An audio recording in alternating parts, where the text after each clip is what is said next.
Hey, what's going on, folks? Hopefully, everybody can hear me and see me and everything. If you're here with me, please drop a comment, give us a thumbs up, a heart, a like, all the stuff.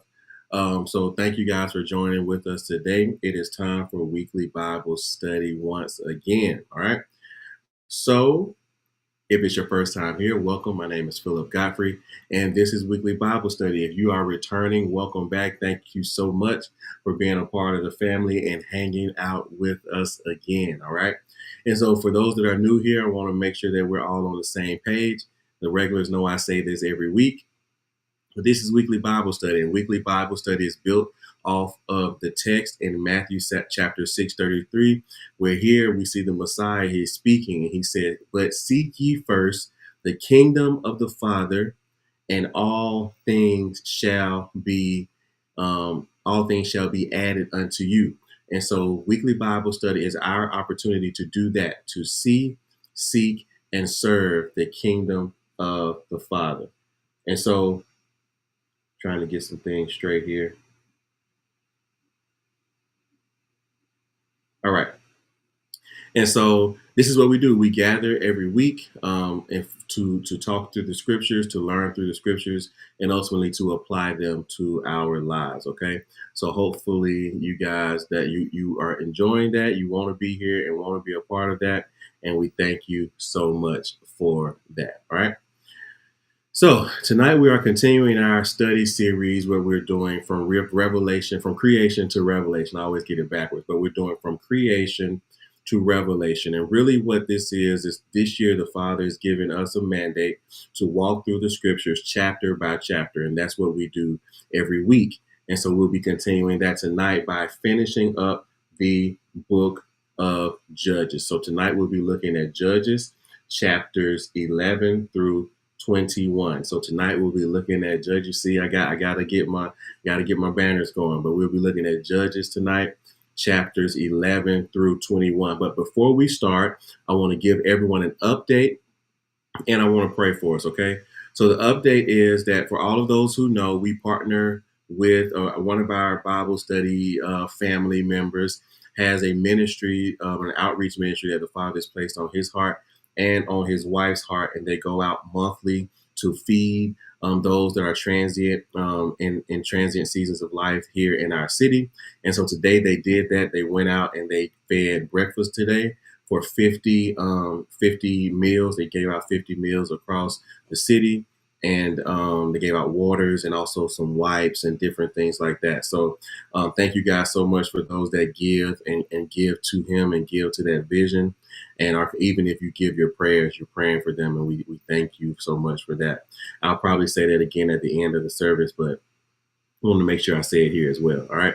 So let's pray, and then we will jump into the teaching for tonight. All right.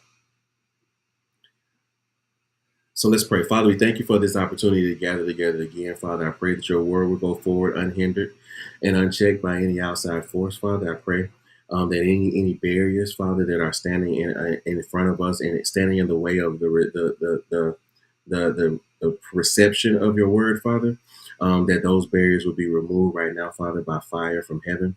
I pray that you would speak directly from your throne into the hearts of your people, that I would simply be a vessel, Father, be the vessel, that you would increase and that I would decrease completely. And I pray, Father, that you would remove the hardness out of our hearts and that our hearts will be softened and prepared right now, Father, to receive your word as seed into our hearts. And it will spring forth and produce 30, 60, and 100-fold in our life this same hour. We love you, we praise you, and we pray these things in your son's name. Amen. All right, let's jump in. So we're going to be starting with chapter 11. All right, so it's Judges chapter 11. And so chapter 11 began. So last week, let me recap. So last week we started the book of Judges, and we really saw the transition from Joshua and how they were led by Joshua, and now the Father is taking them through a season of being led by judges. All right, the children of Israel still at this time did not have a king in place over them. I personally believe that the reason for that, or the thought process behind that, is that ultimately the Father was their king. and he should have been their king, and they should have been following him. Nevertheless, he instituted a leadership structure where there were now judges. All right, and judges at that time were not how we define judges today. They were skilled in military, they were skilled in warfare, and ultimately they were the deliverers of the time. So not only were they judging the people, they were also responsible for delivering those people out of the oppression and the bondage that they had entered into, usually because of their disobedience to the Father's instructions. And as the text would say, doing evil in the sight of the Father. And so we saw how last week we looked at Judges chapters 1 through 10, and we saw how the cycle continued, how they would go through this cycle. The nation of Israel, the children of Israel, would go through a cycle where they would say, yes, we're going to follow you, Father. And then they would have a judge, they would have a leader. And as long as that leader was alive, as long as that leader was in position, they would follow the Father. But as soon as something shifted, they would fall away and begin to worship the gods and follow the gods of the people that were around them. And the Father would be upset by this, and then he would ultimately allow them to be led into oppression. And then he would raise up a deliverer when they cried out to him and said, we repent and all those things. He raised up a deliverer, and then the cycle would kind of start over again. All right. So that's kind of Judges chapters 1 through 10. If you want to, you can go back and watch the previous teaching, the previous study. They're all on my page, and I have them in a playlist that says from Revelation or from creation to Revelation. So you can always find them there, and I'm adding every one of them as we go. All right. So let's start with chapter 11. So chapter 11 begins by introducing a gentleman by the name of Jephthah. And so I'm going to try to say his name. This is how I pronounce it. You might pronounce it differently. But Jephthah. So Jephthah was the son of Gilead. And it starts by stating that Jephthah was a mighty man of valor. And it tells us that he was born of a harlot. A harlot is synonymous with a prostitute. And so the interesting part about this story is that Gilead had a wife. He had, a family system or family structure, and he had wives that had given birth to sons on his behalf for him. So his bloodline was secure through his wives, and naturally those sons that were born of his wives did not accept Jephthah, and they ultimately told him that he would have no inheritance. He would not receive any inheritance from Gilead's house because he was the son of a strange woman. All right.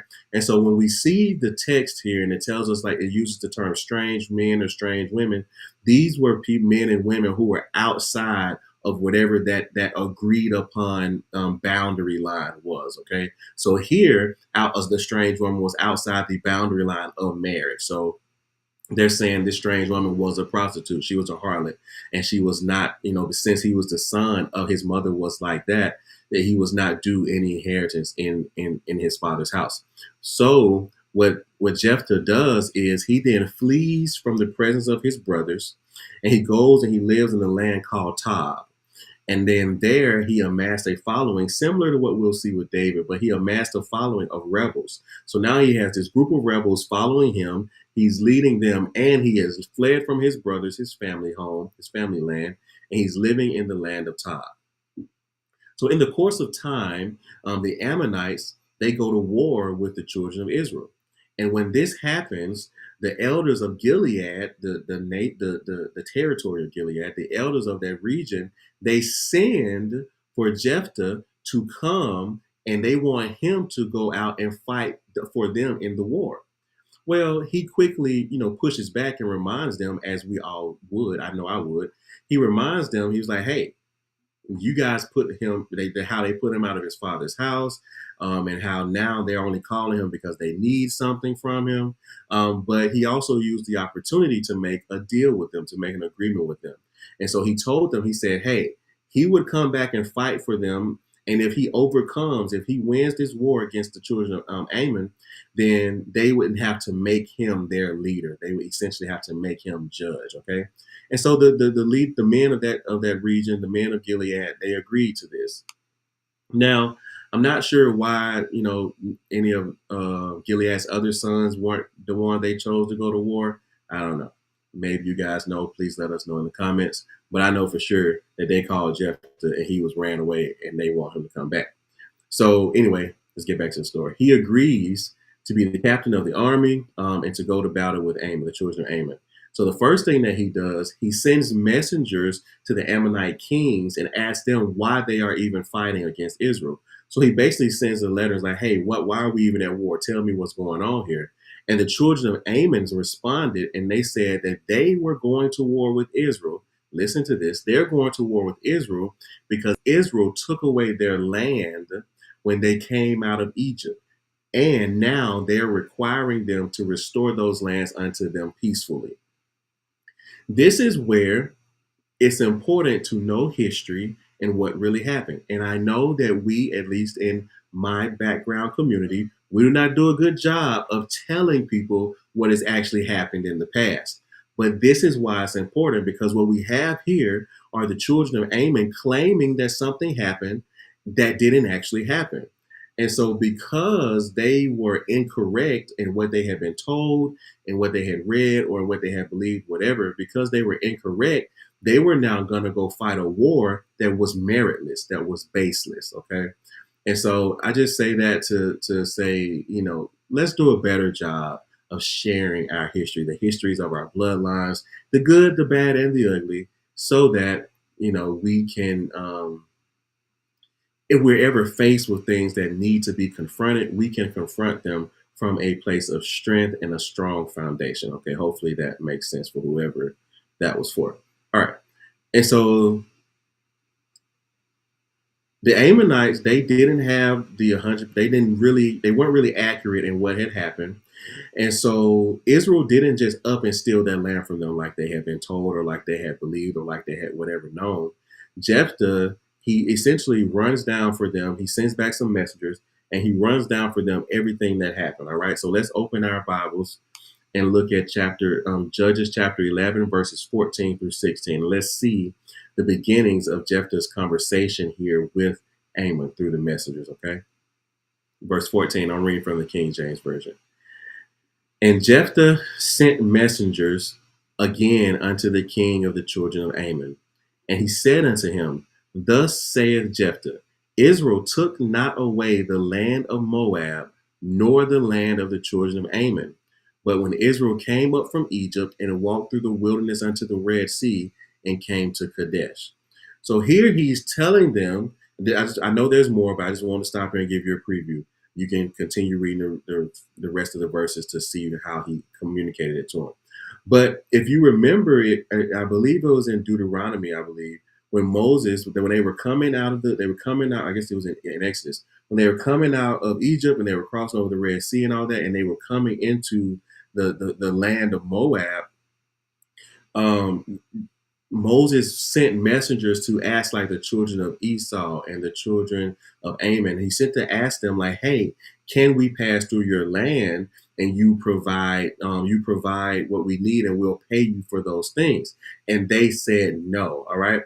And so because they said no, this is now catching up to them, because it doesn't appear to me, at least, that their leaders accurately documented what happened. So Jephthah here is now telling them verbatim what happened, because the father's children keep good records and keep good documents. And he's telling them what happened and how the land transferred hands. That it wasn't because they just stole the land. No, Moses asked something of them and they said no. And then Moses said, because you have done this, the Lord is now going to fight against you and going to give us what you have. All right. And that is how the land shifted hands. So let's look at chapter 11, verses 23 through 24, and then 27 and 28. And I didn't say this in the beginning, but if you have any questions or comments, please put them in the chat, and I'll look over periodically and try to answer them as the night goes on. Or any prayer requests. If you have prayer requests as well, please share those. So verse 23. So now the Lord God of Israel hath dispossessed the Amorites from before his people Israel. And shouldest thou possess it? Will not thou possess that with Chemosh? Chemosh is a false god, that thy God giveth thee to possess. So whomsoever the Lord our God shall drive out from before us, them we will possess. So here, Jephthah is saying like, hey, the father dispossessed you, and we just came and he drove you away. Whatever you did to upset him, that's between you and him. We just went in and possessed what he told us to possess. Verse 27. Wherefore I have not sinned against thee, but thou doest wrong, me wrong to war against me.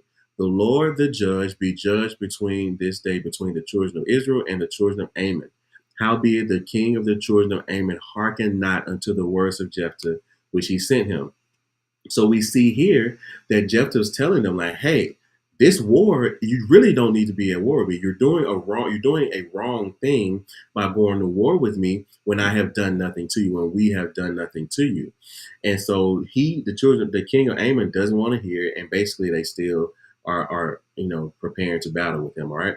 So next, what we see as we move throughout the chapter is that the spirit of the Father is moving, and Jephthah makes a vow. And this is the importance of watching our words and the importance of making vows. Okay, let's hear what happened here. Judges 11, verses 30 and 31.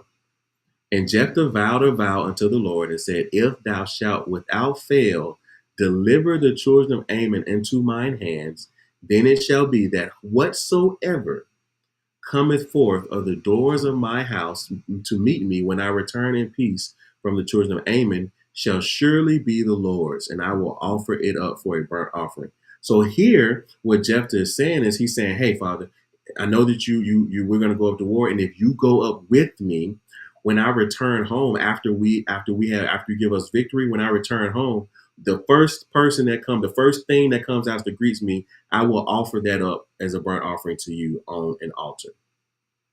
So Jephthah makes his vow. He goes on to fight the war. The Father delivers the Ammonites into his hands. The Israelites smite them, and he's successful in war, right? But let's remember the vow that he made. As he returns home, his daughter comes out to meet him. And she's dancing and she's joyful and she's excited at the successful mission of her father, that he has been triumphant in war. This was his only child. And now he is distraught because he knows that he has made this vow to the Father to make a sacrifice. And this is not the Father requiring a sacrifice. This is the Father requiring alignment and accountability to our words. So often what we see happen, now let's put ourselves in this situation. What would usually happen? Let's say you may like, hey, Father, hey God, when you do this for me, this is what I'm gonna do. And then he does it, and you like, well, I know I said I was gonna do that, but you don't really mean that you want me to do it like the way I said it, right? Well, no, he didn't say anything. You said these things. You gave these things to him, and now you're reneging. And the same thing is here for Jephthah. He told the Father that he would offer the first thing that he saw. The Father didn't require that of him. And so when we get here, people can tend to pervert some of these things and they say, like, well, the Father wants you to sacrifice your children. No, this is not the Father requiring sacrifice. This is an accountability and alignment to the words that Jephthah has spoken. And that is what the Father requires, okay? Accountability for our words that we speak. And so let's keep going. Jephthah tells his daughter, the vow that he made and what must happen. And she understands, and then she obliges, and she makes one request. Her request is that she asked to go away with her friends and mourn the fact that she would die a virgin, which he allows her to do. So she goes away for 2 months. She weeps, and as one translation says, she weeps because she would never have children. And she returned home, and he kept his vow, and he offered her as a burnt offering to the Father. And so as the chapter ends here, it talks about how this historical kind of occurrence, how it created a custom in Israel at one point in time, not a law or a requirement, but a custom where young women would go away for 4 days each year to lament the death of the daughter of Jephthah. But from my study, this ritual is no longer practiced among those confessing to be Jews. But I just thought it was interesting to share it with you because it's in the text. All right. So that's chapter 11. Let's move on to chapter 12. As kids take back. Oh yeah, take back. So let's keep going. Chapter 12. And so after this, Jephthah's returned from the war. The men of Ephraim, which is a tribe of Israel, the men of Ephraim, they are upset with him that he did not call them to go out to war with him. I don't really know what's going on with them, but anyway, We saw that they did this last week as well in I believe it's in Judges chapter 8. So they're upset that they didn't call him to go out to war with him, and they decreed, the men of Ephraim now, they decreed that they would burn his house down with him in it. It seems a little bit excessive in my opinion, but I wasn't there. So now what we see is a little more that we see infighting. So now the tribes are kind of turning on each other for whatever reason. And here the tribe of Ephraim is upset with Jephthah and is trying to harm him and his family. But Jephthah reminds them that when he called them previously, they didn't deliver him. So even though they came up, they weren't able to overcome the enemy, and so he wasn't going to do that again. And so they were upset. They go to war with each other. Ephraim and Jephthah, the two tribes and the men of Gilead, overtake the men of Ephraim, and they kill about 42,000 of them. So Jephthah, for the rest of chapter 12, it tells us that Jephthah was the judge in Israel for 6 years, and then he died. Then it introduces three more judges that served after him, okay, that ruled or led after him. The next one was Ibzan. I'm trying to say this correctly, but Ibzan of Bethlehem. The text said he had 30 sons and 30 daughters. That's a lot of children. And married his sons to women from abroad. So they married foreign women, and he judged Israel 7 years, and then he died. The judge after that was Elon, and he judged 10 years and died. And then the judge after Elon was Abdon, and he judged 8 years and died. Okay. So now we are moving into chapter 13. And so chapter 13 begins, we quickly see that the children of Israel, which unfortunately has become somewhat of a custom for them, it tells us that they did evil again in the sight of the Father, okay? And because of this, the Father delivered them into the hand of the Philistines for 40 years. This is because of their actions. This is due to their actions. But because they are in this place of oppression, what does that mean? That eventually they will need a deliverer. And we begin to see the deliverer introduced here in the coming verses. So right after this, the chapter introduces a man named Manoah. And so it tells us that Manoah's wife is barren. And so one thing as I read the Bible, I've always asked is, why does the Bible always call out barrenness? So like whenever there's a woman who is barren, it always tells us. And I just was like, why? Like we wouldn't know if you didn't say anything. Like, why do you have to tell us? And I personally believe, this is my personal opinion, I personally believe that the Bible identifies barrenness so often because it was like unique. It was never the Father's will for his children to experience this. And so I believe it calls it out so that we can see the shifting of seasons from barrenness to fruitfulness, but also so we can see that this is not the Father's will. Like when the text introduces Sarah to us, it was Sarai at the time, it says that Sarai, who was barren. Like, why is that the first thing that you tell us about her? Because that was not the Father's will for her life. This was a title that she had for a season, but the Father switched it to fruitfulness, and we can see the pivot from barrenness to fruitfulness. And we see that the text tells us this in Deuteronomy chapter 7, I believe verse 16, and then Exodus 23:26, where it tells us that there will be none barren among you. All right. So one of the prayers that I pray in the confessions and declarations that I make is that everywhere in my life that is barren, this is off of Ezekiel 36:35, that everywhere in my life that is barren, that the Father makes like the Garden of Eden. Okay, and I believe it's Ezekiel 36:35. But barrenness is, listen, the barrenness is not the Father's will for your life. Okay, there's there are lots of foundational scriptures here that can completely eradicate barrenness in our lives. Let's keep going. And so, anyway, there's a man named Manoah. An angel appears unto his wife, and the angel has a conversation with her. Let's look at that conversation. Judges chapter 13, verses 3-5. Okay.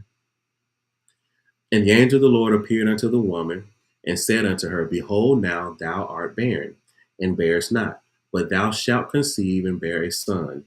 Now therefore beware, I pray thee, and drink not wine nor strong drink, and eat not any unclean thing.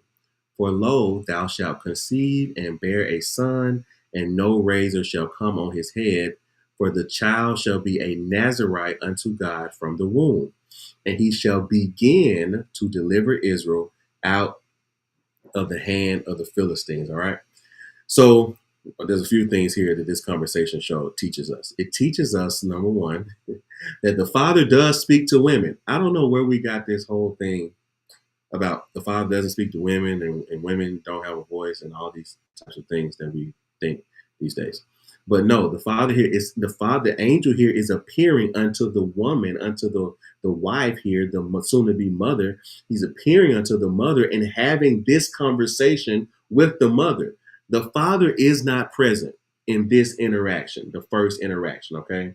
So, yes, husbands, there are going to be times where the father tells your wife or your or some it tells your wife something first, and then you guys have a conversation about it, and then you ask for clarification from the father, and he gives you that as well. All right, a confirmation from the father, he gives you that. But I don't want to spend too much time here, but it shows us that here the father does still speak and use women to accomplish the purposes that he has here in the earth. Again, I don't know where we get that, but here's a text that proves it. The second thing here, it gives very specific instructions for her in leading and rearing her child, her soon to be child, as a mother. It says that, there shall, shall conceive and bear a son, and he should not drink wine or strong drink. She shall not eat anything unclean, or she should not drink wine or strong drink. He shall not eat anything unclean. No raise shall come upon his head. He will be of a Nazarite unto the Father from the womb. And so a Nazarite was a vow. We looked at this. We looked at this in Leviticus, I believe. But we looked at this in one of the first in Exodus or Leviticus. But there's a vow of a Nazarite where you could basically vow to follow the Father and be in relationship and community with the Father. And so we see here that the Father is telling her that, hey, this son that you're having, this child, needs to be in community and relationship with me from birth. And so basically he was sanctified and set apart through this vow to the service of the Father from the time he was in the womb. This also teaches us that the Father he intimately knows each and every child. She's receiving instructions for a child that isn't even conceived. So that means that the child had a purpose, a plan, and an entire story written before conception. And here we are arguing about when does life begin. I mean, like here, the text is showing us that the angel here is speaking about the life and instruction of a child that is not yet conceived. All right, let's keep going. I don't want to stay there too long. And the last thing we want to pull out here, and it says that this child will begin to deliver Israel. All right. And so a lot of times when we come to purpose, it feels like we believe that we have to be the end of the thing. Maybe your assignment, hear me clearly, maybe perhaps your assignment is to begin to do the thing. Maybe your assignment is to begin to do the thing for your bloodline, to begin to do the thing for your community, to begin to do the thing for your family, to begin to do the thing for your marriage. Maybe that is the assignment for you, to begin to do the thing. And let's not get caught up with how does this end, or what is the end, or how am I going to all this stuff down there. No, begin to do it. Focus on beginning to do it. Maybe like Abram didn't see the fullness of everything. He still saw a blessing, but he didn't see the fullness of everything. His seed saw that. So his job, a piece of it, was to begin to do it by walking in obedience. Does that make sense to everybody? So maybe your assignment is to begin to do it. All right. Stop trying to figure out the end. Just begin. So after this interaction with the angel, the wife tells Manoah everything that happened. And Manoah himself asked the father to send the angel back and basically confirm and teach both of them what they should do unto the child. The father grants this request and the angel returns. Here, this is what I just said. It's okay for the father to speak to the wife, and then you guys have a conversation, some dialogue, and then ask for confirmation. That's exactly what Manoah did here. And the father was gracious and allowed the angel to come back and give them more instruction. And so the text says that the father hearkened unto his voice. He hearkened unto the voice of Manoah, which is so beautiful. And when the angel came back, Manoah wasn't there. So she runs out and gets him, and they speak with the angel. And after they finish the conversation, Manoah offers a goat upon a rock as a burnt offering, and the angel ascends up into heaven with the flame. of the offering, and they both fall on the ground in reverence after seeing this happen, because the text says that they did not know that he was an angel from the Father that they were having this conversation with. And the angel did not appear to them again after this. So, this is a question that I want to ask because my wife and I were having this conversation yesterday. So, um, did they receive instructions from the angel? Yes or no? Did the angel appear unto them again? Not after, not for Manoah, but appear unto both of them again after that. The text tells us no. Did that change their instructions? No. So sometimes we can get so caught up in wanting to see the angel every day to keep making sure we're still on the right path. I'm talking to myself too, to keep making sure we're still on the right path, to keep making sure we're still being obedient, to keep making sure that we still have clarity and all these things. But here the angel came, gave them instructions. Conception hadn't even happened, but the angel came, gave them instructions and confirmed it. And the text tells us that they never saw this angel again. And it didn't change anything that they needed to do. And so for some of us, what we need to do is exactly what the Father has already told us to do. You don't need another angel. You don't need another confirmation. You don't need those things. You need to do what he's already said. And we see that here. They didn't need to ask the angel again any questions. They didn't need to ask the Father any questions. They had received instructions, and what they needed to do was implement the instructions that they had already received and stay there in obedience until it happened. Does that make sense? Everybody still with me? All right. And in the course of time, the angel's words were fulfilled, and they have a son, and the son's name is Samson. So let's look at chapter 13, verses 24 and 25. Verse 24, and the woman bare a son and called his name Samson, and the child grew, and the Lord blessed him, and the Spirit of the Lord began to move him at times in the camp of Dan between Zorah and Eshtaol. All right. We'll talk about that a little bit more in a second. So I just feel like this. Yeah, that's probably why I agree with that, Chris. It's probably why the Father didn't want us making vows. Didn't want us making vows because in the Bible, when it happens, somebody always had to die. But yeah, so let's keep going. Now we're on chapter 14. And so at the beginning of chapter 14, we see that Samson has found a young lady that he's interested in, and he's interested in marrying her. And so the issue here is that she's a Philistine. And as we know from many of the studies before tonight, that the Father did not allow, he forbade them from marrying outside of the children of Israel. Didn't want them to marry the folks that dwelt around them, because ultimately the text said that he didn't want them to, the wives, to pull them away from and serve, pull them away to serve other gods. And so Samson here is falling for this Philistine woman. And the Israelites, even though they were under the oppression of the Philistines at the time, it was still against the Father's instruction. So even though they were the dominating, I don't want to say class, but they were the dominating class at the time in this season, it still wasn't the Father's will for them to intermarry or intermingle with them. Right. And so Samson asked his parents if to go get the young lady for him, and they pushed back and asked him basically how y'all parents do. They pushed back and said, "Is there not, you don't like any of these Israelite girls? You don't like what about these girls right here?" And he's basically like, "No, I don't like none of them. I want the ones over there." And verse 4 tells us that his desire for these Philistines that he had was from the Father, because the Father was looking for an opportunity to have something against the Philistines. Okay, so I'm going to keep going. I'm not going to stay there.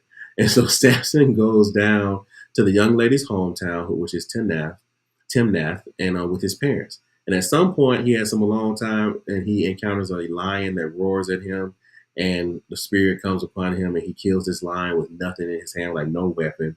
But he didn't tell his parents what he had done.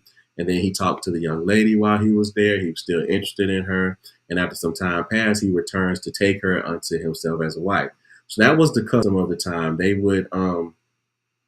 They well, like even in the New Testament, for those that have those who are familiar, the New Testament when it talks about like the bridegroom coming and the bride being ready, the custom of the time was like that when they were engaged, the groom would leave and kind of go build a home for his family and his wife to dwell in on his father's like property or vicinity area or city at this time.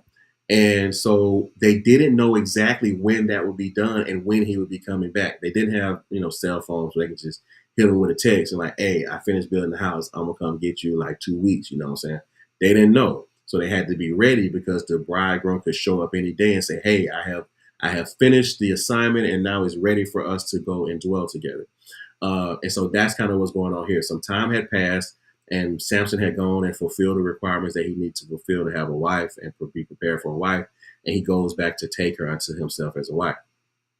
He sees the carcass of the lion that he killed, and inside of that lion was a honeycomb with some bees in it. He reaches inside, takes the honeycomb, he eats it, and then he gives some to his parents. But he didn't let them know where he had gotten it from.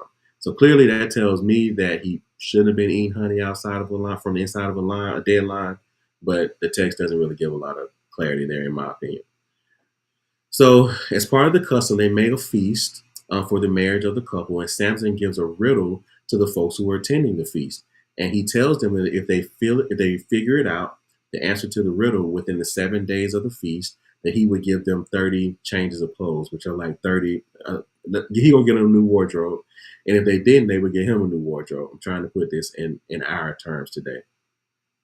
The riddle that he gave them was like, I don't have it in my notes, but it was like, what comes out of an animal. Let me find it. Let's Judges chapter 14.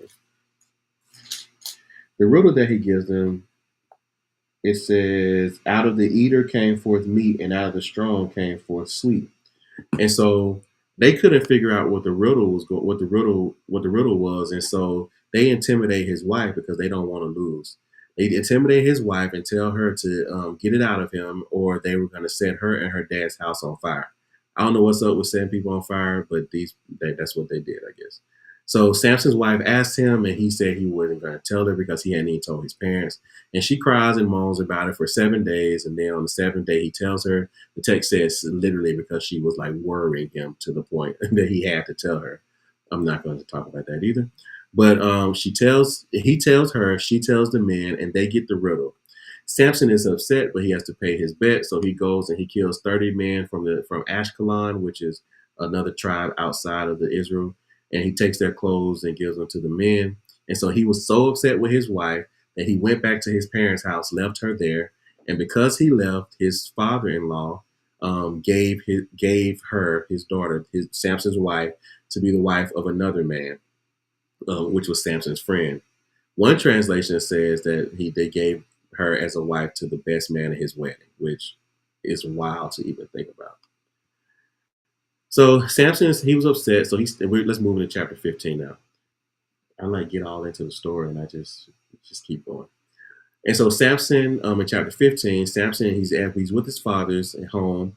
He stays there for some time, and then after a while, there was it was a time of the wheat harvest, which typically this was in late spring or early summer, depending on the region that they were in at the time. And so he decides that he's going to go back and pay his wife a visit, and he's going to bring an offering, basically to bring an offering so he could be in good standing with her father, and ultimately bring her back with him. But her father would not let him see her, stating that when he left, he thought that she had displeased him, and so he gave her to another man to be a wife. The father then offered her younger sister to Samson as a wife, but Samson did not want that to happen. He's upset, and so this time he gathers 300 foxes together. Like, where you even find 300 foxes? Well, anyway, he gets 300 foxes. He ties their tails together. He sets their tails on fire, and then he lets them go run free. And then they run through all of the Philistine fields, the cornfields and the olive groves and the vineyards and all these things. They run through those fields and those vineyards, and they set it all on fire, and all of the Philistines' crops are destroyed. And they are now trying to figure out what happened. They want to know who did this, the Philistines, because at first it's just this is all going on between Samson, his father-in-law, and his estranged wife. All this is happening between them. It wasn't a larger Philistine issue until now. The leaders of the Philistines are like, hey, whoa, all of our crops are gone. What happened? Who is the person that's done this? They said that it was Samson, and they told him that this is the son of the son-in-law of whoever the guy's name is. I don't remember at the time, and or right now. And so they killed the father-in-law and his estranged wife. They set them on fire. Again, the fire thing. And then Samson keeps going. He runs away because no, he doesn't run away. He leaves and he goes and hangs out at like a mountain, but he like vows inside of himself to continue fighting because now they killed his wife. So they took his wife from him, they killed her, and now they tricked her into getting the riddle out of him. So he's upset with the people of Philistine. He's upset with the Philistines. And they decide to go to war. The Philistines decide to go to war with the tribe of Judah. And when the tribe of Judah realize that they're coming to war with them, they take some soldiers and go get Samson and tell him like, hey, come down and give yourself over to the Philistines. So let's look at that interaction. Judges chapter 15, verse 11. Hopefully this is all making sense and I'm not losing you guys. Judges chapter 15, verse 11. Then 3,000 men of Judah went to the top of Rock Etam. That's where Samson was staying after he left burning up the Philistine crops, and said to Samson, knowest thou not that the Philistines are rulers over us? What is it that thou hast done unto us? And he said unto them, as they did unto me, so have I done unto them. And so Samson, the people of Judah were saying, hey, these people are rulers over us. You should be understanding of them. You should be kind of bowing yourself to them or whatever. But Samson didn't feel that way. And there are always some, that don't feel that way when you get in those situations. They were content with being the status quo, it seemed. But Samson was saying, no, this is what they did unto me, and I'm going to do it back unto them. All right. So Samson goes down with the men of Judah and they give him over to the Philistines, and the Philistines began to shout at him. And the text says that the Spirit of the Father came over him as they were shouting. He broke out of the cords that they had tied him, the rope that they had tied him with, and he found the jawbone of a donkey and used it as a weapon, and he killed 1,000 Philistines. And afterward it said that he was thirsty and the Father gave him water. And Samson judged the people of Israel for 20 years. All right, let's look at verse 20 and we'll finish up chapter 15. And he judged Israel in the days of the Philistine 20 years. Yes, the Bible is better than, this is true. The Bible is better than any reality show, especially when you get to reading it, wait till we get to Solomon, like, and David, oh my. And so let's move into chapter 16. So as we move into chapter 16, what we see is we're still talking about Samson. We see Samson and Delilah. So before we get to the Delilah part, the chapter starts by telling us that Samson, he's going down to the region of Gaza and he's spending some time with a prostitute. And while he's there with that prostitute, the men of that city, the men of that region come up against him and they have plotted to kill him. And so what they do is they're waiting for him to leave the city. So they camp out by the gate, the city gate, and they say, hey, they're going to be quiet. They're going to wait there. And in the morning when he leaves, they're going to ambush him and kill him. But Samson didn't stay till the morning. He stayed till midnight. He got up and he left at midnight. And the text says, and I don't fully understand this, so if anybody understands what this means, please let me know. But the text says that he left at midnight and he took the whole gate of the city with him on the way out. So I'm like, does that mean he like killed the people? Like what happened to the people who were hiding behind the gate? Were they just astonished as I am reading it? Like he picked up the entire gate of the city and walked away with it? I don't know. So if you have any insight, please let me know about that. But he took the gate and walked out of the city. He took it with him as he left at midnight. And it caught the people off guard because they were waiting for him to leave at daybreak. So after that, the chapter transitions into telling us the story of Samson and a woman that he loved named Delilah. All right. So Samson, of course, this text is telling us this, that Samson liked women. I understand the brother. Women. I like women. I think women are fantastic. But he did seem to have a thing for the ladies, specifically the Philistine women. And I don't know if he was supposed to or not, but he had a thing for Philistine women. And anyway, he found this lady that he liked. That the text said he loved. Her name was Delilah, and she lived in the valley of Sorek, which was in Philistine territory. Some of the Philistine leaders, they know about Samson loving her. They come up to Delilah and they tell her to get him to tell her where his strength comes from. And ultimately, what they would do is then overcome him and kill him, use this inner knowledge to kill him and take him down. And they also promised that each one of them, according to the text, would give her 1,100 pieces of silver. And so, I don't know what that meant to them back then, but I did look it up so that we could have a conversation about it. If every piece of silver was 1 ounce, and the price of silver today is like roughly $33 an ounce, that's about $37,000 in today's money from each person. And so if it's 10 people there, you know what I'm saying, and they talk about, hey, each one of us will give you $37,000 if you do this, you might consider it. So let's not far fetched for what Delilah did. All right. So Delilah, she's like, cool, you're gonna give me some money, I'll get the information out of him. She here for it. And so she's trying to get the information. And let's look at verse 6. We're gonna start with verse 6. Judges chapter 16. Judges chapter 16. Oh, I got you. Oh, Victor says the city is now always open, so they could no longer be protected. That makes sense. I didn't think about that. Thank you for that. So Judges 16, chapter 16, verse 6. And Delilah said to Samson, tell me, I pray thee, wherein thy great strength lieth, and wherewith thou mightest be bound to afflict thee. And maybe this is just me, and maybe I am just hyper aware of situations.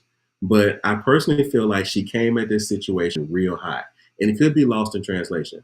But if it was me, at first, I feel like my spidey senses would have went off a little bit. Like at first you like say, tell me where your strength comes from. That's one thing. But then adding on the part about and tell us how we can bind you up. Like, wait, why you need to bind me up? What's going on here? Clearly, that didn't trigger Samson or anything, but I feel like it would have triggered me. Anyway, so Samson gives her some fake answers, and she shares those answers with the men who were in her chamber, which is another issue. Like, why are they in her chamber? But and so they come in, they use that fake information to try to overcome him. But he ultimately beats him up, kills him, takes him out or whatever. And Delilah is upset with him, and this cycle goes on 3 times. All right. So let's look at their conversations after the third time. We're going to read verses 15 through 18. And she said unto him, Delilah, how canst thou say, I love thee, when thine heart is not with me? Thou hast mocked me these 3 times, and hast not told me wherein thy great strength lieth. And it came to pass, when she pressed him daily with her words' persistence, and urged him so that his soul was vexed unto death, she worried the snot out that man, that he told her all his heart, and said unto her, there have not come a razor upon his head, for he has been a Nazarite, he's been in a vow unto God from his mother's womb. If he be shaven, then his strength will go from him, and he shall become weak and be like any other man. And when Delilah saw that he had told her all his heart, she sent and called for the lords of the Philistines, saying, come up this once, for he hath showed me all his heart. Then the lords of the Philistines came up unto her and brought money in their hand. So they came up, giving her with the money ready to give her, and they are now ready because they know that they have good information. And so now Delilah has Samson sleeping in her lap. And this one, honestly, the sleeping in her lap thing always gets me. I have a mental block about it. I rarely even lay in my wife's lap, and it's because of this verse. And I don't know, just pray for me. But Samson's laying here in this lady's lap, and like resting or whatever. And the Philistines come up upon him. He awakes out of his sleep to fight them, but he doesn't realize that his strength is gone. So all of his strength is gone. And the text says that he did not know that the father had departed from him. And so one thing what stood out to me here about this interaction was this: the strength of Samson wasn't really in his hair. The strength was in the vow. I personally believe this story is about the vow. The strength wasn't in and of his hair, the strength was in the vow. And when his hair gone, the vow was then broken because the razor had come upon his head, and now his strength is gone. So I've heard people use this to say like you got to have long hair or whatever, like the hair. That's where our strength comes from. I personally don't believe that because of this thing here. But anyway, his strength is gone. The vow has been broken. The Philistines pluck out his eyes. They take him down to Gaza. They bind him in the prison with brass fetters. And then while he was there, the text tells us that his hair begins to grow back. All right, essentially like entering back into the vow. And so the leaders of the Philistines began to worship their god, which is called Dagon, which is a false god, a deity, a fake idol, all these things. And they began to worship this god for how he had delivered Samson into their hand, which is so strange to me. Like people give false gods so much credit, and it doesn't make any sense to me. Like Dagon did nothing. They lied, connived, they paid this woman off. They were deceptive. Like they did these things. Where was this God Dagon at? It doesn't make any sense to me. And people do the same things today. And it's so frustrating to me. But anyway, so it wasn't their God that did that. It was their lying, their deception, their money, and the woman that they used. Unless, I guess it could be their God if these things are Dagon. If lies, deception, money, and a woman are Dagon, then I guess that could be their God. But let me not get there. After some time, they wanted Samson to come and entertain them in this Colosseum type thing. They wanted to basically parade the fact that they had overcome him and he no longer had any power, and they kind of wanted to belittle him and berate him and all those things. So they bring him into this big arena, let's say arena type building. I don't know, I wasn't there, but let's just say it's an arena. All right. And the arena, they bring him into the arena, then they chain him to two big pillars, the pillars that are holding up the building. And Samson says a prayer of vengeance, and the Father grants his request. So let's look at this prayer and the granting of the request. Let's look at chapter 26, verses 28 through 31, right?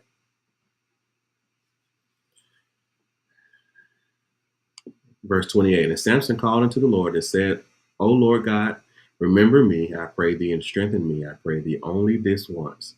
O God, that he may be at once avenged of the Philistines for his two eyes. And Samson took hold of the two middle pillars upon which the house stood, and on which it was borne up, and of the one with his right hand, and the other with his left.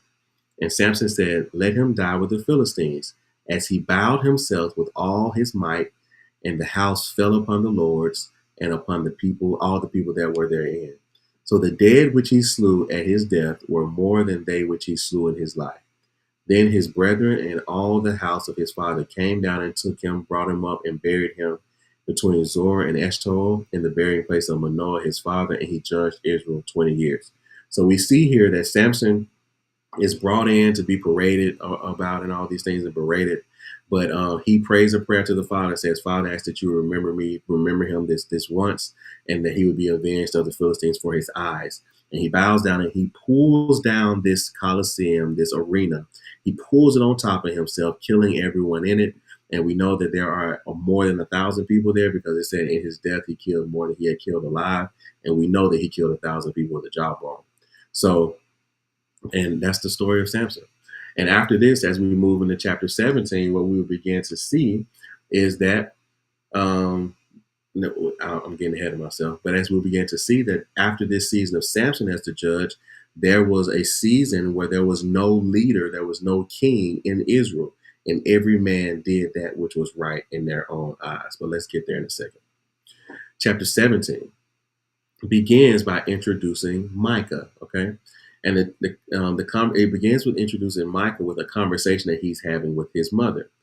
His mother had placed a curse on the person who had stolen 1,100 shekels of silver from her, and he admits that it was him. I personally feel like I tried to do some study and I couldn't really tie these two things together.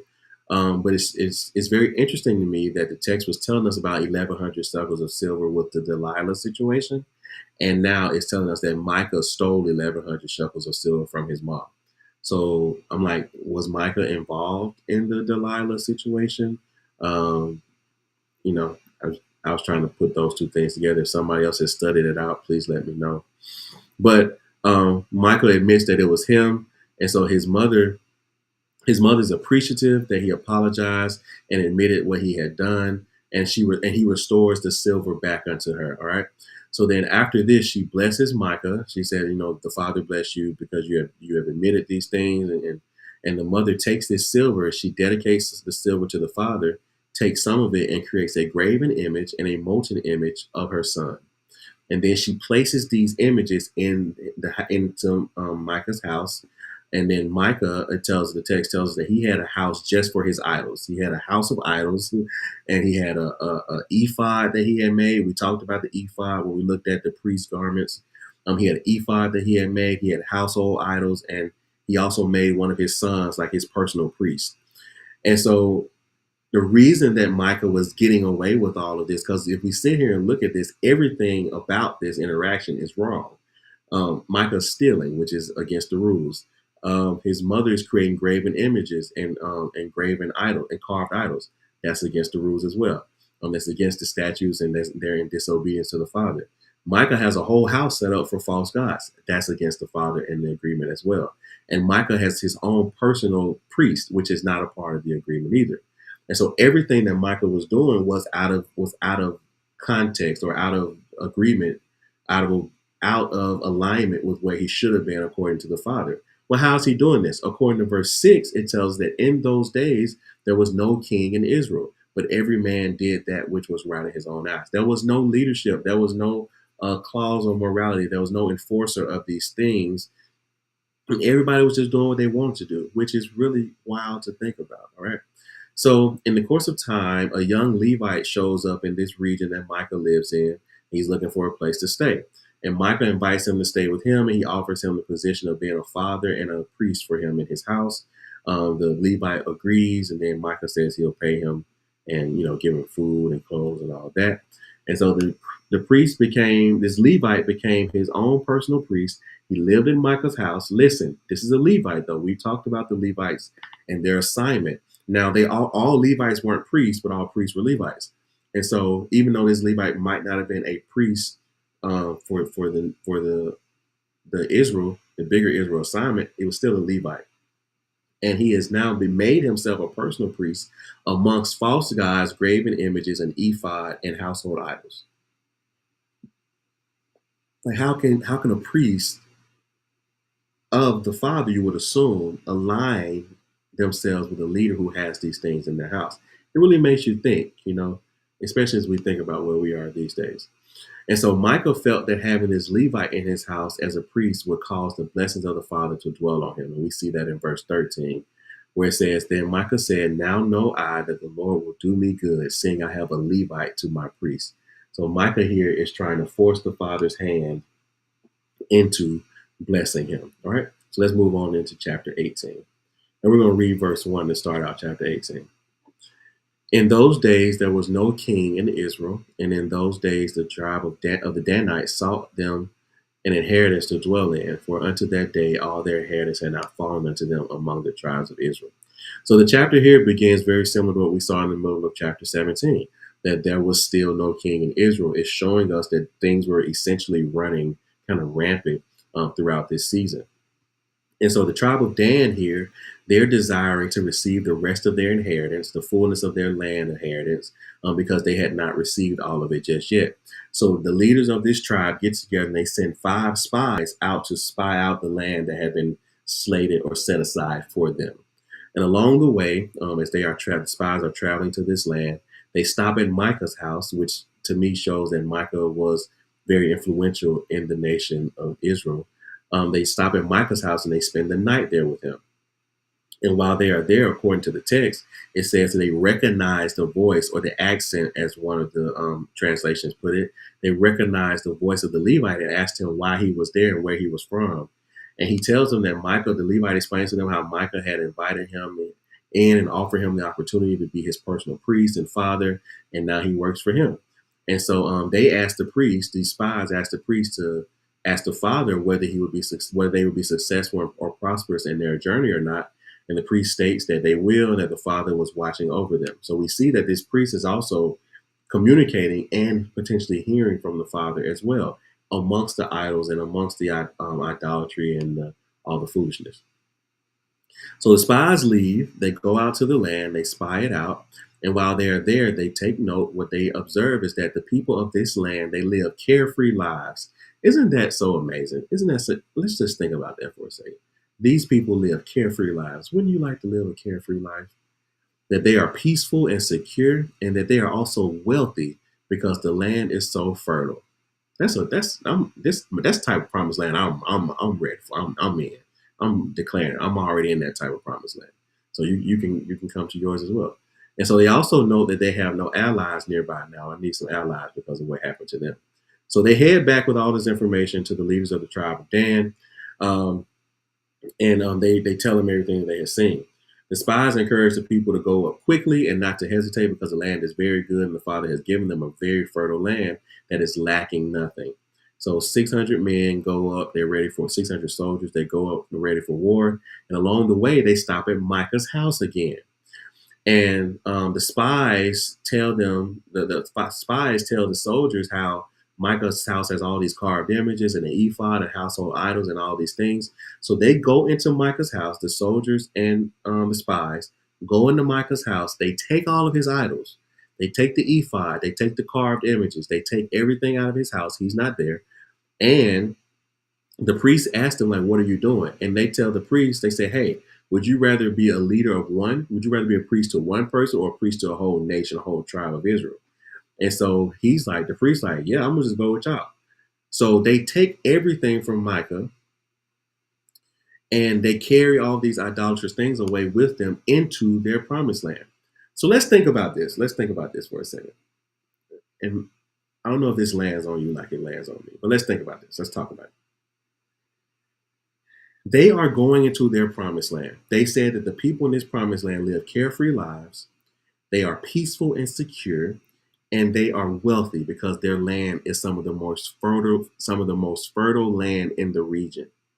And this is the land that you will be inheriting. And the Father is on your side because He's divinely giving you this land. But what do they choose to take into this peaceful, calm, carefree, fertile place, wealthy place? What do they decide to take in there with them? Idolatry. It doesn't make any sense to me. Why are they taking idols into this land? And maybe that's why the text continues to tell us that there was no king in Israel, there was no leader, and everyone was doing whatever they wanted. There's no reason for them to be taking idols. There's no reason for you or I to be taking idols into a peaceful, carefree, fertile, secure land, a promised land. There's no reason for you to be taking idolatry into your wealthy land. And so when we talk about idolatry, that's why we spend so much time talking about it, because it's a big deal. And many of the people that we see today who have reached what we would consider measures of wealth and levels of wealth and influence, most of them stopped at Micah's house on their journey there. And I don't want you to stop at Micah's house. I want you to remember that you heard Philip say, don't stop at Micah's house. Don't take them idols with you into your promised land. Okay, let's keep going. I don't want to stand there and fuss any longer. So Micah is on Michael. Micah is on his way back. His neighbors tell him where it happened, so he runs ahead and catches up to the army and the spies and asks them, why they took his stuff. And so he's upset because he doesn't. He tells them, he said he doesn't have anything left. They tell him to calm down. I'm paraphrasing him, but they basically tell him to calm down and to go back to his house because they would hate for the people who are with them to do something because he had made them angry, essentially. And so he basically looked and saw that there was a lot of them and he didn't want no smoke. So he went back home, and we don't hear anything else about Micah in this text. All right. So the army continued on. They go up and they attack the people of Laish and Zidon. And there was no deliverer there because they didn't have any allies. So that's why we need allies around us. There was no deliverer there for those people. So the tribe of Dan took this town, took the region, and they rebuilt it and lived there and renamed it Dan. And they set up the carved images and appointed some priests. In the final verse of the chapter says that Dan worshiped Michael's carved images. So let's look at that, verse 31. Chapter 18, verse 31. And it says, and they set them up Michael's graven image, which he made all the time that the house of God was in Shiloh. So the entire time that the tabernacle of the Father was dwelling in Shiloh, Dan was down here worshiping Micah's graven images and idols in the fertile land, the promised land that the Father had given him. Don't take idols with you. Do not take idols with you into your promised land. Do not. Please do not take idols with you into your promised land. Let's move into chapter 19, verse 1. Everybody still doing well? Chapter 19, verse 1. It says this, and it came to pass in those days when there was no king in Israel. So there's still no king in Israel, right? That there was a certain Levite sojourning on the side of Mount Ephraim who took to him a concubine out of Bethlehem, Judah. So I will say that this story here, this passage can be a little triggering, but I'm gonna summarize it for you because I have to. All right. So we see here that again, there's no king or leader. There's some morality issues in the nation, and the nation is going awry because people are doing whatever they feel is right. And so this is not the design. I do want to make sure I state that this is not the design of the Father for how we should live and operate. This was not the design for them then, and this is not designed for us now. So any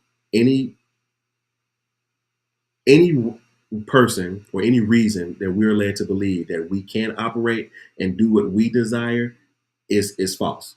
You know, I will go on a limb and say that we now have a king. If you are a born again blood bought believer, you now have a king. You're not living in this time where there was no king and everybody did what they want. No, you have a king. That king has a kingdom that you live in. And now that you are a citizen of that kingdom, there are laws, rules, statutes, commandments, and judgments that are required to abide by, to dwell and be in alignment with the king in his kingdom. So we are no longer allowed to just do whatever we want because we have a king. Does that make sense? And we got to get to the point where we realize and accept that we can't just do whatever we want. I know that, there's a grace conversation. We're not getting into that tonight, but we now have a king. And because we have a king, the exact opposite of what this says here applies to us. This says that they had no king and they did whatever they wanted. So that means if you do have a king, you don't get to do whatever you want. You do what the king you do what the king has stated is the rules, statutes, laws, principles, etc., precepts, practices, whatever. All right. Hopefully that makes sense. So in verse 1, we see that there was a Levite man from the mountain of Ephraim. He took a young lady for himself as a concubine from the city of Bethlehem, Judah. Eventually, for some reason, this lady gets upset with him or does something that he isn't pleased with, and she leaves and goes back to her father's house in Bethlehem, Judah. The text tells us that after 4 months, the Levite travels to her father's house to speak with her and bring her back home. It says he takes with him a servant, some donkeys, and that's it. And they use the term father-in-law here. So I went down this rabbit hole about concubines because I had always believed that concubines weren't really even considered marriages. But through my study, I found that concubines were like legit marriages. They just were of a second nature. They were like a secondary marriage to the primary marriage, and they had specific expectations of these concubine marriages. The concubine marriages were either to produce like an heir, a male heir, if there was barrenness, or to grow the family so that they could have more of a workforce and also essentially more wealth. And so that was kind of the reasoning behind the concubine thing. So hopefully that makes sense. So this is why when we look at this passage, the terms like father-in-law and wife are used, even though it's of a concubine relationship. They are still considered married per how the custom of the time was. All right. So he goes down to Bethlehem, to the father's house, and he meets with the father-in-law, and the father-in-law is happy that he's there. He stays with them a few days. They eat, drink, and they fellowship. All right. So he stays there for 3 days, and he tries to leave. The father of the young lady convinces him to stay 2 more days. And on the 5th day, he wakes up early, And the father is like, he's about to leave, and the father's all like, hey, stay a little while longer. So he stays until the afternoon. And the father-in-law tells him again, like, okay, well, it's getting late. Like, just wait, stay a little while longer. You can leave early in the morning. And he's basically like, no. And the father's like, please just wait and leave. I really let you, because he had done this multiple days in a row. But he's like, I will really let you leave tomorrow if you wait till the morning. But he says no. So they go ahead and leave. It's the evening. They go ahead and leave. And the Levite, the servant, the concubine, and the donkeys, and they head out back towards the Mount of Ephraim.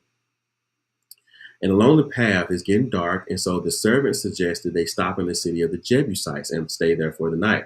But the Levite refuses to stop in that area because they said there's no Israelites there. And so they keep on going until they reach the city of Gibeah, which is an Israelite city of the children of Benjamin, the tribe of Benjamin. But they enter into the city, and none of the men there would allow them to stay with them in their house for that evening. And so they made preparations to stay in the street for the night. But eventually, an older gentleman was coming from work, and he comes along and he sees them, and he allows them to stay with him. Okay. They enter into his house. For the evening, they wash feet, feed the animals, eat, drink, fellowship, and all those things. Shortly thereafter, some men of the city, which have been identified as sons of Belial. I believe we talked about sons of Belial in Deuteronomy, but sons of Belial, they come to the old man's house and they tell him to send out the Levite man so that they can have sex with him. They want to have sex with the Levite man, the new man here that's in town. So the old man tells them to chill out. Oh, okay, he didn't say that. He tells them no, and to not do that. And then he offers them his. And so, like I said, I know that this can be difficult to hear, but it's what's in the text, and I have to teach it to you. So he offers the old man offers them his virgin daughter and the Levite's concubine, and then they refuse. They don't want the women. They want the Levite man. And so the Levite man, according to the text, pushes the concubine woman out in front of the house, and the men of Belial, the sons of Belial here, they sexually abuse her throughout the night, and essentially kill her. In the morning, she makes her way back to the house, but she basically dies at the threshold of the door. And the Levite man is upset. He takes her body, he puts it on a donkey, and they go home. Once he is home, he dismembers her into a number of pieces, 12 pieces, and he sends her out into the lands of the nation of Israel. And the people were disgusted by what they had seen, and they spoke about how something like this had never happened since they came out of Egypt. All right. So let's look at verse 30, and we'll be done with chapter 19. And it was so that all that saw it said there was no such deed done nor seen from the day that the children of Israel came up out of the land of Egypt until this day. Consider of it, take advice, and speak your minds. So essentially, he did this, and we'll see why this will be confirmed what I'm about to say in chapter 20. But he did this because they were in a season of everybody just doing whatever they wanted. He was bringing a measure of accountability to the nation, and by showing them what they had done to this young lady, who was his wife, by showing them that, I believe it put it like front and center for them to really see and deal with. All right. And so what we'll see here in chapter 20 is that it begins differently than the previous chapters. They talked about there not being a king in Israel and everything. But what we see in chapter 20 is now, even though there is no king, they have gathered together in a leadership kind of group to have unity and move forward on how they would discipline this tribe and also these men. So let's look at verses 1 and 2 of chapter 20. We got one more chapter, then we'll be done for the evening. So chapter 20. Then all the children of Israel went out, and the congregation was gathered together as one man. So that shows us that there is unity now, all right, as one man. From Dan even unto Beersheba, and the land of Gilead, and unto the Lord in Mizpah. So they gathered in Mizpah. And the chief of all the people, even of all the tribes of Israel, presented themselves in the assembly of the people of God, 400,000 footmen that drew the sword. So they have 400,000 soldiers that have gathered together, ready to go to war on behalf of what happened to their young lady. And this is a complete stark like difference from how these previous chapters talked about they were just doing all kind of wild things. Now they have 400 people ready to go to war and kind of have vengeance on the life of this young girl. And so the leaders ask the Levite what happened. He recounts the story, shares with them how the man of Gibeah raped his concubine to death, and how he took her body, cut it up, and sent it throughout the land so that everyone could see the crime that these men had committed. And so the leaders rise up and they declare that they will not go home until they attack the tribe of Benjamin, and more specifically, these men, the children of Belial from the city of Gibeah. All right. So let's look at verse 11 of chapter 20. So all the men of Israel were gathered together against the city, knit together as one man. So again, when it says knit together as one man, it's speaking of unity. So now they have unity and they are moving together, moving forward with one purpose and one goal, and not every man doing whatever he feels is right. So the leaders of the children of Israel at the time, they send out messengers to Benjamin, and they ask them to give up the evil men who had committed this crime because it was a terrible thing and that they needed to purge this evil from Israel. The tribe of Benjamin was not open to this idea, which is wild to think about, but let's not stay there. And so instead what they do is they gather together their troops, their army, and they're going to go to war with the rest of the nation of Israel, the other tribes of other tribes of Israel. They're going to go to war with their brethren, basically.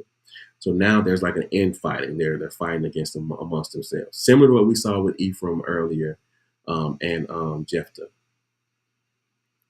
And so the men of Benjamin gather from all over their land to the city of Gibeah, and they're ready for war. And the text tells us that there are 26,000 soldiers ready for war who joined the 700 elite soldiers who were already in Gibeah. Israel had 400,000 soldiers ready to go to war. Before they go to battle, Israel asked the father who should go up first, and the father said Judah was to go up. And so the next morning they go to war with Benjamin, and the Benjamites kill 22,000 Israelite soldiers. So the Israelites are like, what's going on? They are sad. They are like defeated. They feel overwhelmed. And they go back and they ask the father if they should even go up against their relative again.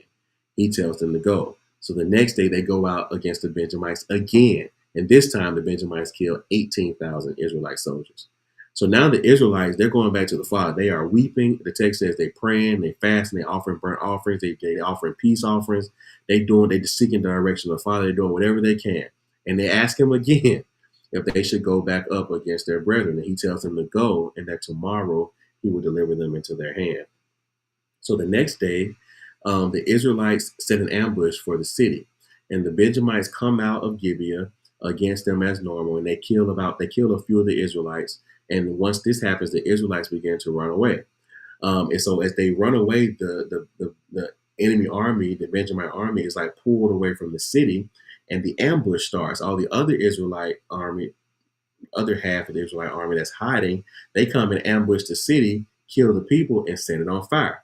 And so now when the Benjamin army turn around and see their city going up in smoke, they they're like, oh my God, they're caught off guard. And the Israelites overtake them and kill them, and it's a whole thing. And I think about 600 of them or so like that were able to get away and go hide, but they killed the rest of them. And so about 25,000 of them are killed. The rest of them flee. And ultimately, the father delivered the tribe of Benjamin to the hand of the other tribes of Israel. So let's look at verses 46 through 48. It says, so that all which fell that day of Benjamin were 25,000 men that drew the sword. All these were men of valor. But 600 men turned and fled into the wilderness unto the rock Rimmon, and abode in the rock 4 months. And the men of Israel turned again upon the children of Benjamin and smote them with the edge of the sword, as well as the men of every city, as the beasts and all that came to hand. Also, they set fire on all the cities that they came to. So basically, they went to war. Some of the people got away, but they went to war and kind of destroyed all of that area and all the men, even though they weren't soldiers. They destroyed all those men in that region and set their cities on fire. So let's move into chapter 21. We'll finish up for the evening. All right. So as chapter 21 begins, we see the men of Israel. They had gathered themselves, the leaders of the tribes of Israel had gathered themselves to Mizpah, And they made a vow. This I should have said tonight. The title should have been vows and covenants or something. But they made a vow that they would not give their any of their daughters to the tribe. They would not give any of their daughters as wives to the men of the tribe of Benjamin any longer. And so Israel was just the people of Israel were very upset. They were sad. They about what had happened. They were talking to the father, kind of in mourning and weeping about how now they had lost a tribe and they were one tribe fewer, one tribe smaller, and all these things. And they were ultimately repenting for the things that the tribe of Benjamin had done. They built an altar. They offered burnt offerings and peace offerings upon it to the father and all these things. So, in order to not actually be lacking a tribe by the tribe of Benjamin being completely wiped out, what the leaders came up with, the plan that they came up with was, and I don't know if this was divine plan or not, but the Father allowed it. But the plan they came up with is that since they had already determined that they were not going to give any of their wives to the children, to men of Benjamin, they asked who had not come up to the war. So any who of which cities, which other regions had not come up to go to war, and they found that the people of Jabesh Gilead did not come up, and they had made a vow that anyone that did not come up to go to war would be killed. So they sent soldiers to kill all the men and women of the land of Jabesh Gilead, and but they tell them to keep the virgin women of that city alive. And these women would be given to the remaining 600 Benjamites who were in the rock Rimmon as wives, so that the tribe didn't completely die out, and they would still like have bloodlines and different things going on. They would still have male seeds and different things.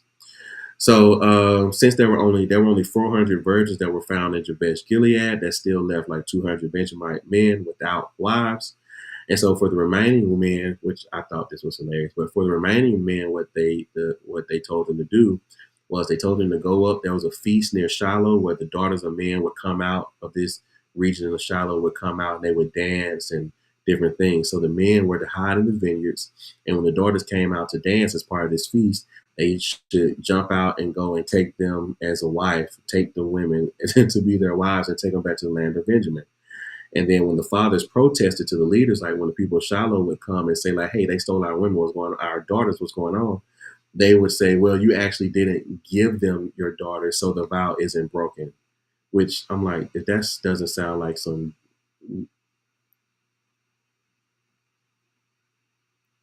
fudgery, I guess I would say, to get around something. Like what? Like you devising a plan for them to get them to marry these people's wives, they them to marry these people's daughters, which y'all said y'all weren't gonna do.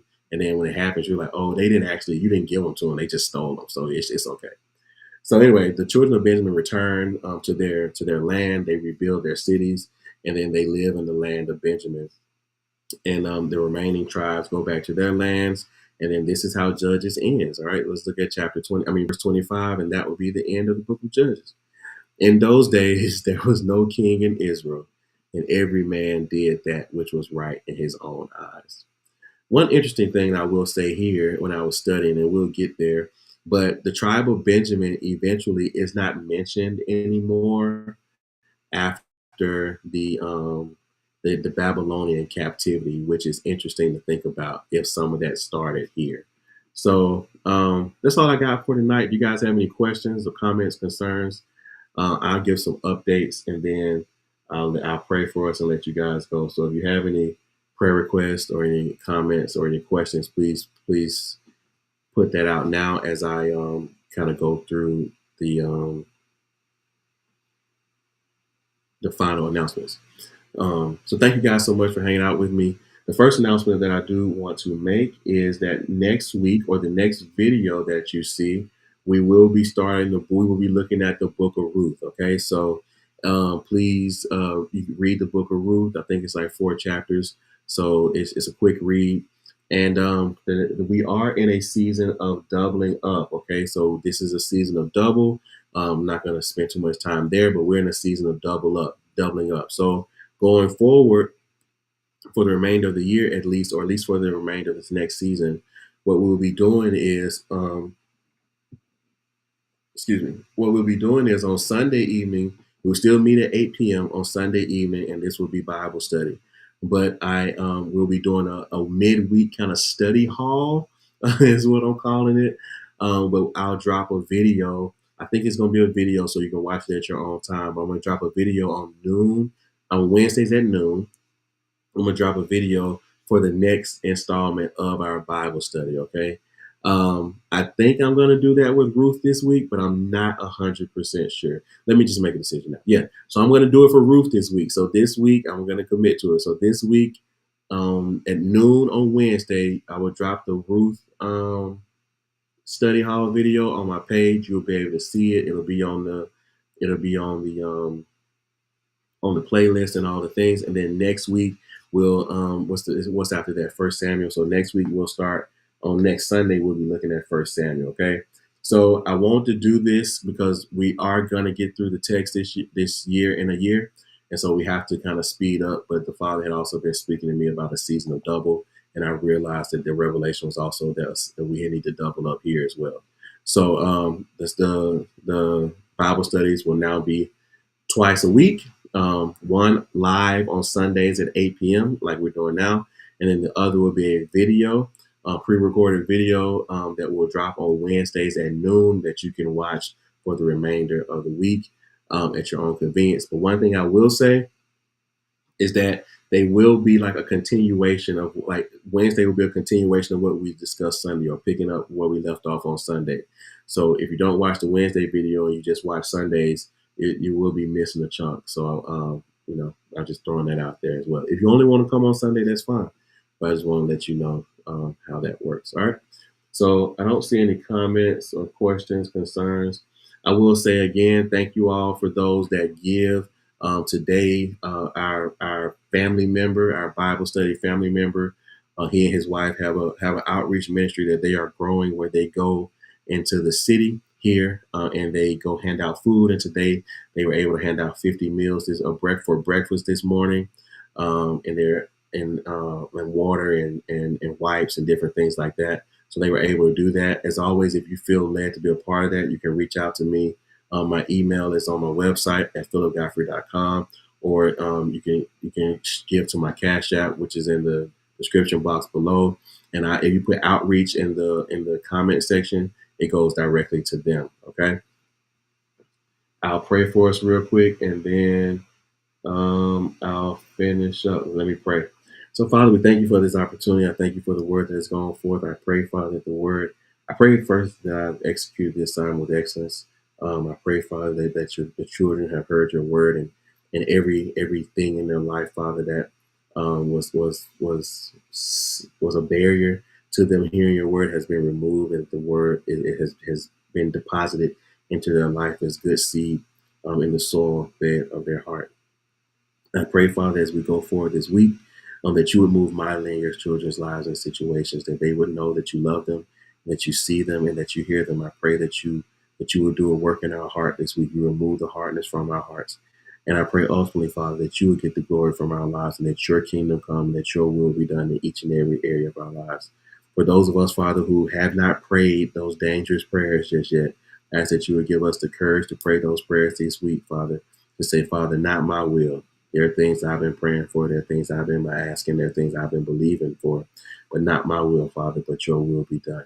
I ask that you give us eyes to see, ears to hear, and hearts to perceive what it is you desire for us to do, what it is you're saying to us, where it is you're leading us, and ultimately give us an opportunity to say yes to you and be obedient to you. For all of us, Father, who have said no, or who have walked away, or who have been disobedient, I pray that you would give us an opportunity to say yes to you again this week, to be obedient to your instruction again this week, like we had before. And I pray that we would not give you that same no that we did last time, that we will finally give you our yes, and that we will be a people, Father, who say yes to you and step out of the boat, and that you would give us the strength to not only get out of the boat, but to stay out of the boat, Father, to focus on you, not the wave, not the wind, not the things that are happening around us, but to stay focused on you and your love for us and the assignment you have for us, and just your goodness and who you are and your nature. Reveal that to us in more increasing measures, Father. We pray these things in your Son, Yahushua's name, believing that we receive them and thanking you for them in advance. Amen. All right. Thank you guys once again. So you'll see a video this week on Ruth, the book of Ruth, on Wednesday at noon. It'll be on my page. And then if you feel led to give, my cash app's on the screen. It's also in the description box below. And you can feel free to give if the Father places that on your heart. And then, as always, if you need to reach out to me, my email is pg@phillupgee.com. I believe that's my email. And if not, you can just go to the contact me section on phillupgee.com website. And that's how you can reach out to me. So I think that's all I got for announcements. Hopefully, I think everybody's on the same page. Let me check the comments again. Cool, no comments. All right, so yeah, I'll see you guys next week. Well, I'll see you guys Wednesday, but I'll see you guys live next week, 8 p.m.